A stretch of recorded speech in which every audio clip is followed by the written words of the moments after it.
తర్వాత దాంతో యాక్చువల్గా మున్సిపాలిటీలో అన్నా క్యాంటీన్స్ ఒకటి, అన్నా క్యాంటీన్స్ ని 100 రోజుల్లో యాక్చువల్గా స్టార్ట్ చేయమని ముఖ్యమంత్రి గారు ఆదేశించారు.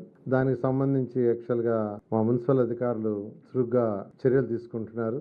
విజయనగరంలో ఒక సైటు, తర్వాత సాలు 2 సైట్లు పెండింగ్ ఉంటే అవి కూడా ఇవాళ అధికారులు యాక్చువల్గా కంప్లీట్ చేశారు. కాబట్టి 203 అన్నా క్యాంటీన్స్ ని 100 రోజుల లోపల సీఎం గారి ఆదేశించిన ప్రకారం 100 రోజుల లోపల కంప్లీట్ చేయడం జరుగుతుంది.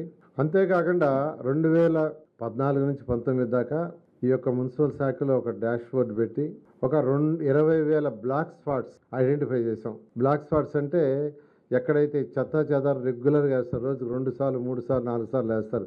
హోటల్స్ ఉన్న దగ్గర ఎక్కువ ఉంటుంది. ఎక్కువగా హోటల్స్, బజార్లలో కొన్ని ప్లేసుల్లో ఎక్కువగా చెత్త వేస్తూ ఉంటారు. అట్లాంటివి మేము ఆ రోజు మున్సిపల్ డైరెక్టర్ గారు మేము యాక్చువల్గా ఐడెంటిఫై చేస్తే 20,000 స్పాట్స్ ఐడెంటిఫై అయినాయి. దానికి యాక్చువల్గా స్పెషల్ డ్రైవ్ పెట్టాం. బ్లాక్ స్పాట్స్ని గ్రీన్ స్పాట్స్గా చేయాలా, దానికి ఎలా చేసామంటే వాళ్ళకి టైం ఇచ్చాం. పర్టికులర్ ఒక ఏరియాలో ఎక్కువ సార్లు చెత్త వేస్తుంటే రోజుకు 3 సార్లు 4 సార్లు చేయాలని, కొన్ని ఏరియాలో 2 సార్లు క్లీన్ చేయాలని, ఆ క్లీన్ చేయాల్సిన టైం కూడా ఇక్కడి నుంచే మెన్షన్ చేసాం.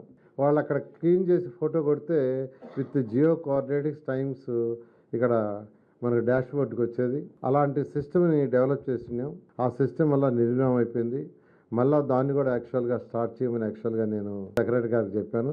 వాళ్ళు కూడా ఒక 1 వీక్లో దాని మీద డెవలప్ చేసి చేస్తామన్నారు. ఈ విధంగా మున్సిపల్ శాఖలో ఇంకా డిస్కస్ చేయాల్సినవి చాలా ఉన్నాయి.